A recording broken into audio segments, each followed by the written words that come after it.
Hello! In this video, I want to react to Monsieur Z's video about why, in his opinion, it is unnatural for the US and Russia to be enemies. Okay, let me first hear out his argument and then I will respond. Is that the United States and Russia have zero conflicts of interest. Now, what do I mean by that? It's that the direct interests of the United States as a specific entity. I'm not talking about the grander scheme of world politics and the alliance system the United States has established. I'm talking about the US specifically. Alliances, at the end of the day, are like relationships. Some are meant to be short and convenient, lasting long enough for you to not notice or be bothered by your partner's faults. Others, however, are meant to last. The partners complement each other's strengths, and neither partner steps on the other's toes enough to risk the relationship. In either case, an alliance, like a relationship, needs to be practical and reciprocal. You can't have an alliance if you and your partner want divergently different futures, and you can't have an alliance if only one partner is giving and the other is only taking. The alliance between the United States and Western Europe is a relatively new manifestation and a direct product of the Cold War situation, in which the European powers were destroyed by World War II, and there was a concern that the Soviet Union would just move in and steamroll the whole continent. This, in and of itself, is also sort of an artificial manifestation of things, that this began from the special relationship that emerged between the US and Britain. The British had essentially established something of a special relationship with France after they had been defeated by the Prussians in the Franco-Prussian War. Okay, so let me first notice that if we follow this argument, okay, it is true that from a territorial perspective, the US and Russia have no reason to be enemies. American hegemony can still happen in most areas that America has historically claimed as its own, and the same is true of Russia. But okay, then I would ask, isn't the same true of China? I mean, if China attacks like Taiwan or Japan, should America just be super isolationist? And I do think that Monsieur Z pretty much is making this argument that America should just return to isolationism. But in the long run, I don't think it's actually good for the US. Now, I think obviously it's not good for Europe. I mean, I'm from Europe, so that part is pretty clear. But let me make the case that in the long run, I don't think it's good for the United States as well.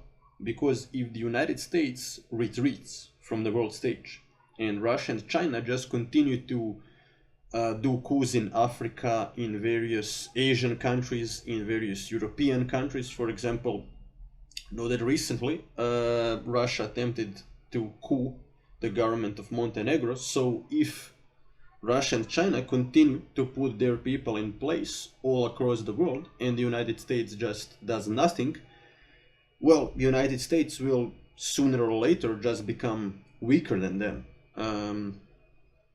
And also Russia stands to benefit from global warming that could potentially make Russia stronger in the future if it doesn't experience some kind of separatist movement in the East or something like that.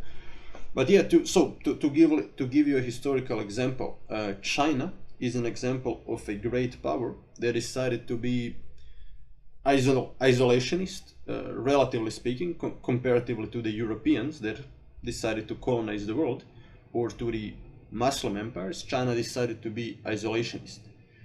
How did it end up working?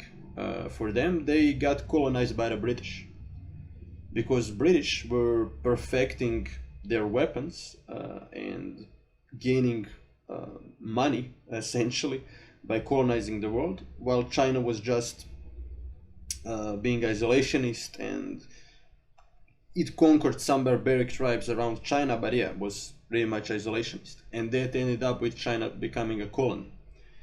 So yeah, isolationism is often actually not good. But okay, let us continue. They thought, well, the Russians, yeah, they're a defeated power. They'll never be our equal again, so we'll treat them basically as a defeated power. We'll try to take advantage of them, their resources, their wealth, whatever it might be. And initially, figures like Boris Yeltsin were on board with this. saw it as something of a necessary sacrifice to get into the good graces and raise Russia's standard of living, but the result was the opposite. Russian standard of living continued to decline. The adoption of economic policies created by Western experts saw the government's public sectors bought up en masse by wealthy capitalists, directly leading to the rise of Russia's infamous oligarchs, while simultaneously crippling Russia's military and resource sectors, essentially leaving the country paralyzed. And then the geopolitical factors came into play. When the Russians tried to defend their ally of Serbia against a bombing raid by NATO, well, they were disparaged for it. When the Russians tried to crack down upon an insurrection within their country in the form of the Chechen War, well, again, the West penalized them for it. Well, okay, most people agree today that shock therapy was bad for Russia. Shock therapy was a series of economic policies implemented by Yeltsin, and he was advised to do it by Western experts. Now, the West actually, did exploit Russia economically under Yeltsin, and it remains an open question whether Russia would be acting so imperialistically towards Western countries, or would it be acting so antagonistically towards the West right now if it hadn't been for the shock therapy. We don't know. But even if we say that, without shock therapy, we would never get a man like Putin rising to power in Russia, we would have maybe more of a Gorbachev-like figure. Let's assume that's true. Now it's too late to travel back to the 1990s and change that. I would compare this situation with the Treaty of Versailles, for example. Was the Treaty of Versailles unjust?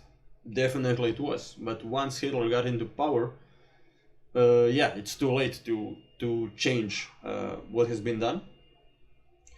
Well, also there is a different perspective that says that the Russian military establishment simply would have never accepted Russia as a country that just lost this giant sphere of influence, the Soviet Union, and that the military establishment would always try to reconquer it. That's the perspective that Henry Kissinger is offering. He even seems to believe that ever since the Mongol invasions, the Russian elites kind of adopted the same mentality as the Mongols, and that is expand until you can, pretty much. So which one of these two perspectives is true? I'm not sure, but in the end, my conclusion remains the same, and that is that it is in the interest of the West to weaken Russia at this point, definitely. Okay, let us continue. Point was really the Euromaidan uprising. You had the pro-Russian president, who was ousted and replaced by a European leader, by once again essentially a color revolution, and the Russians essentially realized, okay, we can't play fairly with the West anymore. They are determined to encroach further and further into our territory. We need to have some level of security here. Thus you saw the invasion and conquest of Crimea. Thus you saw the conflict in the Donbass. But this was a gradual move by Russia. And that's one of the big things with Russia. They make gradual moves. Well, okay, this is the argument that I happen to disagree with. So, is it true that the West keeps helping certain people come to power? We can even call it a coup all around the world, including Eastern Europe. By the way, Russia and China are doing the same thing. If you look at Assad in Syria, or if you look at Russian meddling in the Romanian election, for example.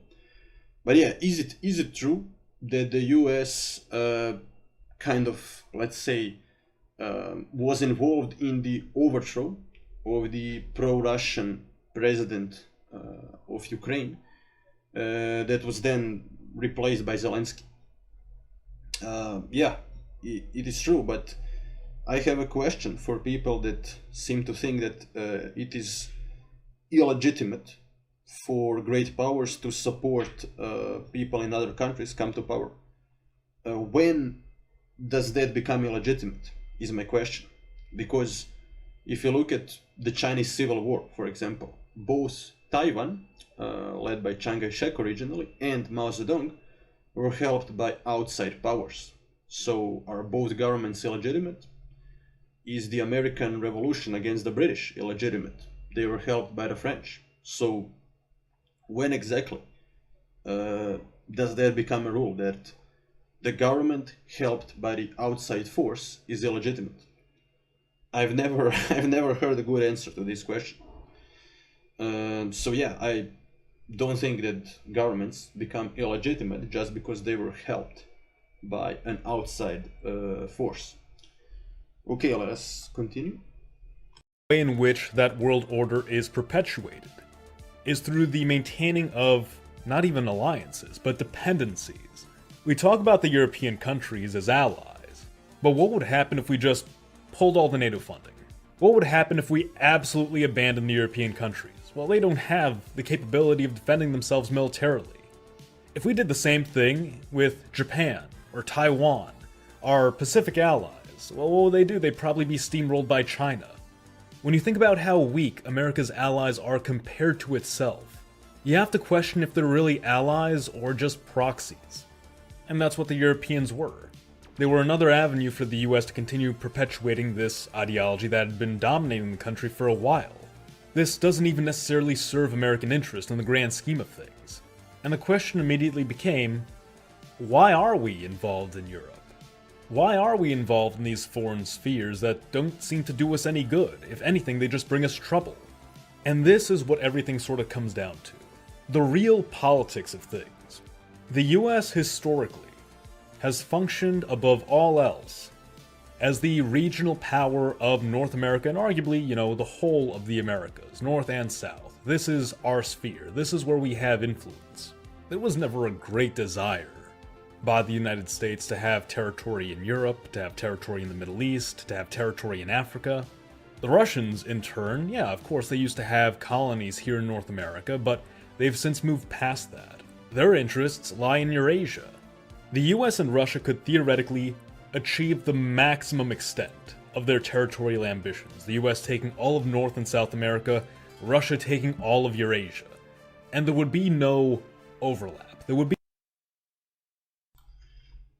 Well, okay, so as I already said, I acknowledge the fact that historically speaking, prior to World War One, the US wasn't really involved in Europe, but times change. America used to be much weaker. Back in the 19th century, when America was at war with the Indians, even if America wanted to be involved in Europe, it really couldn't be involved that much. By the way, there are actually some examples of America, at least indirectly, being involved in Europe even before the 20th century. For example, the Napoleonic Wars. The US traded with Napoleon, which led the British then to attack them and burn their White House. So yeah, it wasn't maybe that uninvolved as Monsieur Z would have us believe. But yeah, ultimately, times change. There was a time where China definitely wasn't doing coups all across Africa. There was a time when Russia and China definitely weren't trying to replace dollar as the #1 world currency in Africa, which they are doing right now. So yeah, I mean, this argument we should return to the good old times. People usually just cherry pick what time they like, and then they argue that that's natural. But it's absurd to argue that American politics of 100 years ago is somehow natural, and American politics of today isn't. I mean, this term natural, even, like, what the hell does it mean? Like, everything that happens is natural, in a way.